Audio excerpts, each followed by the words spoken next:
What's up, YouTube world? I just had a small thought again on these date setters that are predicting Feast of the Trumpets, September 23rd is the rapture date. Now, here's another verse that Paul uses in 1 Corinthians chapter 15, verse 51. He calls the rapture a mystery. Now, the definition of a mystery is something that's difficult or hard to understand or explain, okay? So if Paul's calling it a mystery, which is something difficult or hard or impossible to explain, you can look up the definition for mystery. Then how are people trying to set the date when Paul says it's a mystery?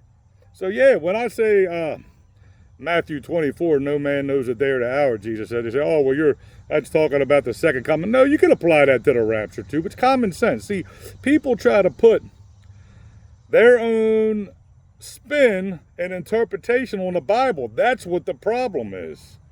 Okay, then what? A few hundred people are having a rapture dream. So what? If every Christian, which is probably, billions, would have that dream, then yeah, maybe I could get with it a little bit. But come on, that's just the problem when people try to put in their private interpretation on the Bible. Okay, to use it to bend it to what they want.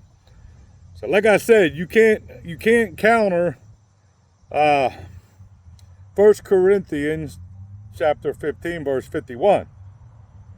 People always like to throw off Matthew 24 and blow that off, but you can't blow off 1 Corinthians 15, verse 51. You can't blow that off because Paul calls it a mystery. So that's just my little small thought today. But most importantly is, are you ready? If you died today, tonight, where would you go, heaven or hell? If you don't have that straight, you need to get that straight now.